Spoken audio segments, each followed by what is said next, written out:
তোমরা শুনিয়াছ উক্ত হইয়াছিল, তোমার প্রতিবেশীকে প্রেম করিবে এবং তোমার শত্রুকে দেশ করিবে। আমরা কি জানি? আমরা জানি নিজের প্রতিবেশীকে ভালোবাসতে হবে, নিজের ভাইকে ভালোবাসতে হবে, নিজের সন্তানকে ভালোবাসতে হবে, নিজের বোনকে ভালোবাসতে হবে, নিজের বাবা মাকে ভালোবাসতে হবে, নিজের স্বামীকে, নিজের ওয়াইফকে ভালোবাসতে হবে, নিজের যতজন মানুষ আছে তাদেরকে ভালোবাসতে হবে। কিন্তু শত্রুকে আমরা যেন ঘৃণা করি, এটা আমরা জানতাম।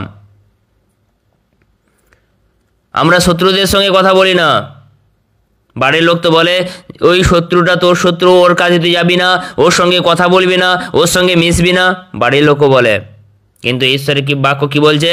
কিন্তু আমি তোমাদিগকে বলিতেছি, তোমরা আপন আপন শত্রুদিগকে প্রেম করিও।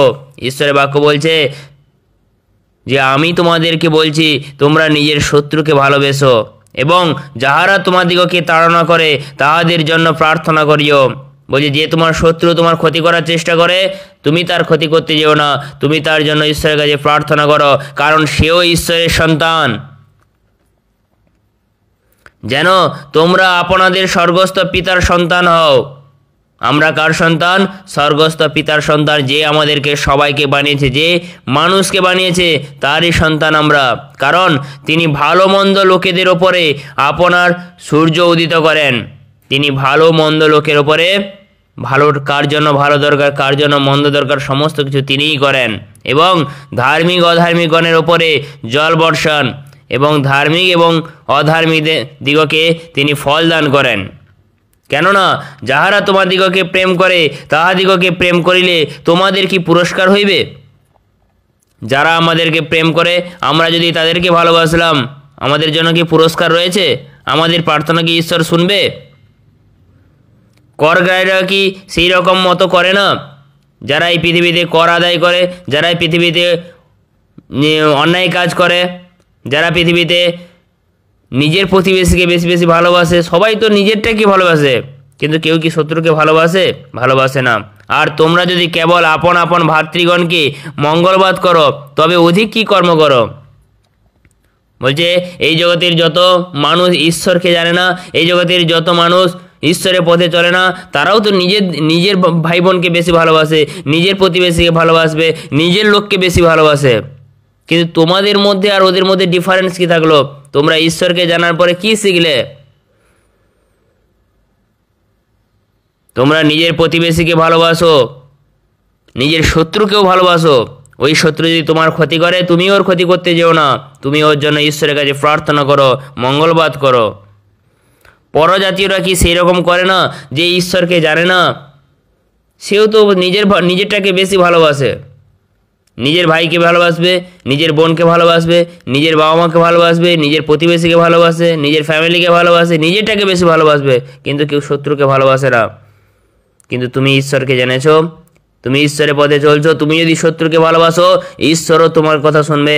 কারণ কোনো বাবা চায় না তার একটা সন্তানও হারিয়ে যাক, তার সন্তান যতই খারাপ হোক না কেন, ঈশ্বর কখনো চায় না তার সন্তান নষ্ট হয়ে যাক। ঈশ্বর কখনো চায় না যে এক সন্তান অপর সন্তানের সঙ্গে ঝগড়া করুক, মারামারি করুক। সেই জন্য ঈশ্বর বলছে যে তুমি তোমার শত্রুর জন্য প্রার্থনা করো, তুমি তোমার শত্রুর জন্য প্রার্থনা করো, যাতে সে পুনরায় আবার ঈশ্বরের কাছে ফিরে আসতে পারে। অতএব তোমাদের স্বর্গীয় পিতা যেমন সিদ্ধ, তোমরাও তেমনি সিদ্ধ হও। তোমাদের স্বর্গীয় পিতা যেমন তোমাদেরকে ক্ষমা করেছে, তেমনি তোমরাও তোমার শত্রুকে ক্ষমা করো। তোমরাও তার মতো তৈরি হও, তোমরাও ঈশ্বরের মতো তৈরি হও। তাই আসুন আমরা সবাই মিলে ঈশ্বরের কাছে প্রার্থনা করি। হে আমাদের স্বর্গের পিতা, তোমার নাম পবিত্র বলে মান্য হোক, তোমার রাজ্য আসুক, তোমার ইচ্ছা যেমন স্বর্গে তেমনি পৃথিবীতেও পূর্ণ হোক। যে খাদ্য আমাদের প্রয়োজন তা আজ আমাদের দাও। আমাদের কাছে যারা অপরাধী, আমরা যেমন তাদের ক্ষমা করেছি, তেমনি তুমিও আমাদের সব অপরাধ ক্ষমা করো। হে পিতা, স্বর্গে তোমার সিংহাসন, পৃথিবী তোমার চরণতল পিতা। তোমার এই চরণতলে আমি আজ প্রার্থনা করি পিতা, তুমি আমাকে পবিত্র আত্মা দান করো পিতা, আমি যেন পবিত্র আত্মার বসে চলতে পারি পিতা। পিতা গো, তুমি যেমন আমাদের সমস্ত অপরাধকে ক্ষমা করেছ, আমরাও যেন আমার শত্রুর সমস্ত অপরাধকে ক্ষমা করে আমরা যেন আমার শত্রুকেও ভালোবাসতে পারি। আমাদেরকে আশীর্বাদ করো, আমাদেরকে শক্তি দান করো পিতা। আমরা যেন শয়তানের পথে না চলি পিতা। যারা ঈশ্বরকে জানে না তাদের পথে আমরা যেন না চলি পিতা। আমাদেরকে আশীর্বাদ করো পিতা। তোমার পবিত্র আত্মাকে নিয়ে আমি যেন আমার শত্রুদের জন্য প্রার্থনা করতে পারি পিতা। পিতা গো, তুমি সর্বশক্তিমান ঈশ্বর পিতা, তুমি আশীর্বাদ করো পিতা। আর পিতা গো, আমি আমার যত শত্রু রয়েছে তাদের জন্য প্রার্থনা করি পিতা, তারা যেন মন ফিরিয়ে তোমার কাছে ফিরে আসে পিতা, তারা যেন মন ফিরিয়ে সৎ পথে চলতে পারে পিতা, তারা যেন চুরি ডাকাতি ব্যভিচার না করে পিতা, তারা যেন আবার পুনরায় তোমার কাছে ফিরে আসতে পারে পিতা। তুমি তাদেরকে আশীর্বাদ দান করো পিতা, তাদেরকে রোগ শোক জরা যন্ত্রণা ব্যাধির হাত থেকে উদ্ধার করো পিতা।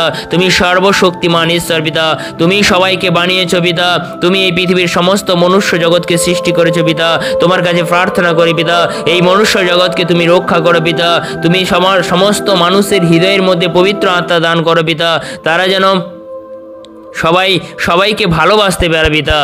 তুমি রক্ষাকারী ঈশ্বর পিতা, এই প্রার্থনা তোমার পুত্র যিশুর নামেতে চাই, আমেন।